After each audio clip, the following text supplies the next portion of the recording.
एक समय की बात है। एक बार एक राज्य था। उसके राजा के सभी मित्र राज्यों के साथ बहुत अच्छे व्यवहार थे, यानी वो सभी के अच्छे दोस्त थे। सभी के यहाँ आना जाना लगातार लगा रहता था। इसीलिए सभी राज्य उनके लिए आए दिन कुछ ना कुछ भेजते रहते थे। कभी जेवर हो, कभी खाने को कुछ हो, कभी वस्त्र हो, कुछ ना कुछ गिफ्ट्स हमेशा देते रहते थे।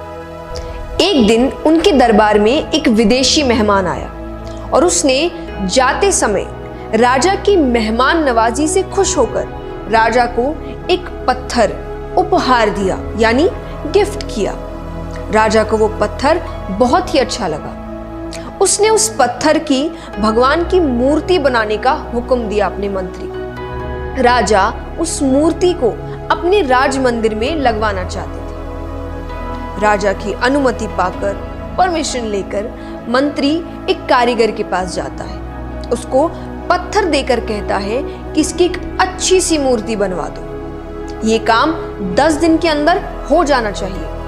इसके बदले तुमको जो चाहिए वो मिलेगा और साथ ही साथ 100 सोने की मोहरें दी जाएगी। ये सुनकर कारीगर बहुत खुश हो जाता है। उसने अपनी सभी वस्तुओं को लेकर काम शुरू कर दिया। अब वो उस पत्थर को तोड़ने लगा, जिससे वो उसकी अच्छी सी मूर्ति बना सके। कई बार चोट मारने पर भी वो पत्थर नहीं टूटा।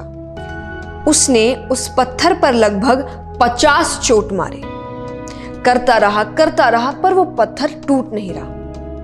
अंत में एक चोट मारकर वो कहता है, अब ये काम मुझसे नहीं होगा। अरे जब इतनी चोट खाने पर भी ये पत्थर नहीं टूटा तो अब क्या खाक टूटेगा। वो उस पत्थर को वापस मंत्री को दे देता है और कहता है इसकी मूर्ति नहीं बन सकती। लेकिन मंत्री को तो किसी भी हाल में मूर्ति बनवानी थी, राजा का हुक्म जो था। मंत्री उस पत्थर को लेकर दूसरे एक साधारण कारीगर के पास जाता है। जैसे ही उस कारीगर ने एक चोट मारी और वो पत्थर टूट गया तो वो उसकी मूर्ति बनाने लगा। मूर्ति बनाकर उसने मंत्री को दे दी। मंत्री ने उसे मोहरें दे दी।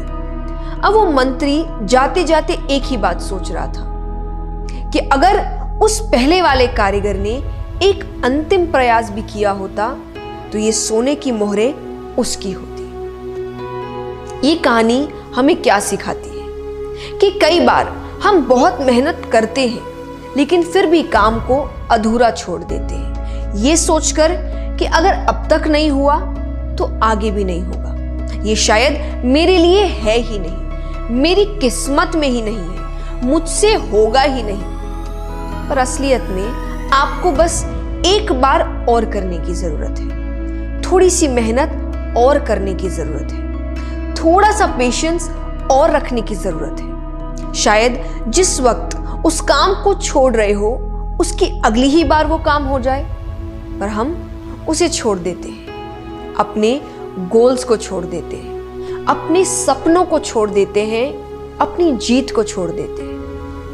आपको पता है थॉमस एडिसन ने लाइट बल्ब सक्सेसफुली बनाने से पहले 9,999 टाइम्स अनसक्सेसफुल अटेम्प्ट्स करे।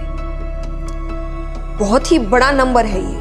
फिर भी जब वो सक्सेसफुल रहे और उनसे पूछा गया कि इतनी बार हारने पर भी वो मायूस नहीं हुए, उन्होंने हार नहीं मानी, अपना काम नहीं छोड़ा, तो उन्होंने एक ही जवाब दिया कि मुझे उन अनसक्सेसफुल अटेम्प्ट से पता चला कि इतने तरीके हैं जिनसे मुझे सफलता नहीं मिलेगी, तो मुझे इन्हें दोहराना नहीं है। तो मेरे लिए ये अनसक्सेसफुल अटेम्प्ट्स नहीं थे या मेरी हार नहीं थी, ये मुझे सही चीज सिखाने का तरीका था।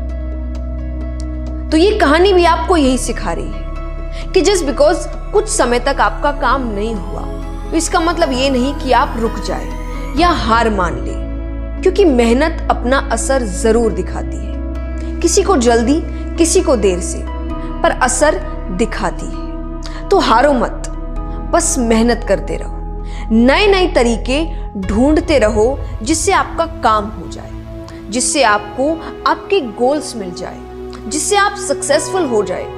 क्योंकि अगर तुम रुक गए तो वो जो सोने की मोहरें हैं वो कोई और ले जाएगा।